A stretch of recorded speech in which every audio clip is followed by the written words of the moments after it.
Corona के इस काल में दरअसल अब सब कुछ ई तरीके से ही होना है। आमने सामने की बातचीत से बेहतर है कि हम और घरों में भी लोग वीडियो कॉल्स पे ही बातचीत कर रहे हैं। तो अब हम ई एजेंडा में वही कोशिश करते हैं कि सब जितने प्रासंगिक सवाल हैं वो पहुंच जाएं सही तरह से और लोगों को घर बैठे उनके जवाब मिल सकें।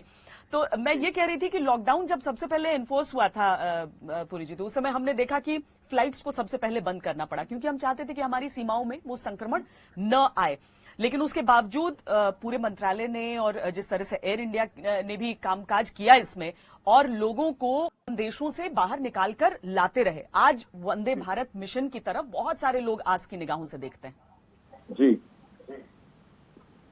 देखिए, जब 23 मार्च को ये निर्णय लिया गया कि लॉकडाउन इम्पोज करना होगा, उस समय सबसे जो जरूरत थी, सबसे बड़ी आवश्यक थी, वो थी कि जो कोरोना की इन्फेक्शन की जो स्प्रेड है उसको कंट्रोल किया जाए।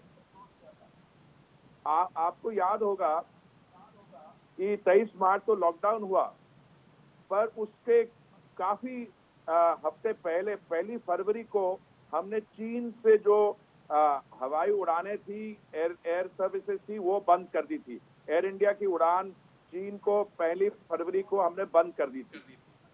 आपको ये भी याद होगा, उससे पहले हमने कई जो ऐसे देश हैं जो कोविड हॉटस्पॉट्स माने जाते थे, जैसे ईरान, इटली और देश, वहां से आने वाले जो पैसेंजर्स थे, यात्री, उनकी हमने स्क्रीनिंग भारतीय हवाई अड्डों पे चालू कर दी थी।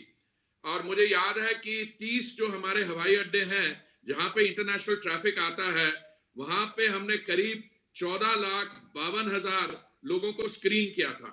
क्योंकि प्रधानमंत्री जी ने ये कदम सही समय पे उठाए और इनको अच्छी तरह इंप्लीमेंट किया गया, आज भारत की स्थिति जो है कोविड रिलेटेड, वो बाकी देशों के कंपैरिजन में थोड़ी ठीक है।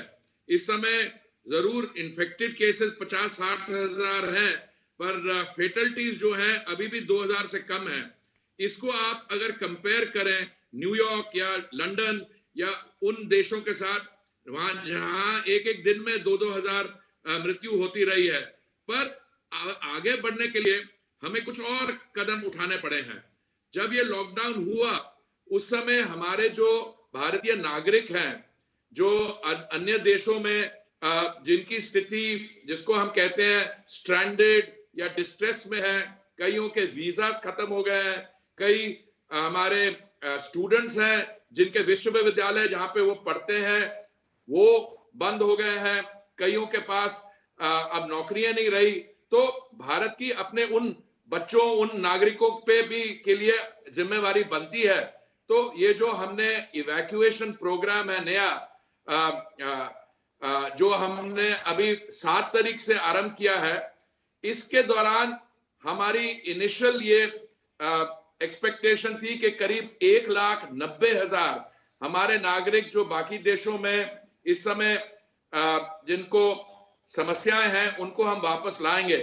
पर जब हमने काम शुरू किया, हमें यह स्पष्ट हो गया कि ये संख्या जो है, आंकड़ा जो 1,90,000 नहीं, ये उससे बढ़ सकता है। पर मुझे बहुत खुशी है आपको ये जानकारी देके कि जब से हमने ये मिशन शुरू किया है 7 तारीख से, 2 दिन ही हुए हैं अभी तक। जो व्यवस्था हमें चाहिए थी पैसेंजर्स की स्क्रीनिंग, जहां हवाई जहाज के चढ़ने से पहले at the port of embarkation, हवाई जहाज के अंदर जो हमें प्रिवेंटिव मेजर्स लेने हैं, और जो पोर्ट ऑफ डिसएम्बार्केशन है जहां पे सारे यात्री जा रहे हैं, वहां पे उनकी स्क्रीनिंग और क्वारंटीन, अब तक ये सारे अरेंजमेंट्स सही तरीके से और सेटिस्फैक्टरी तरीके से किए गए हैं।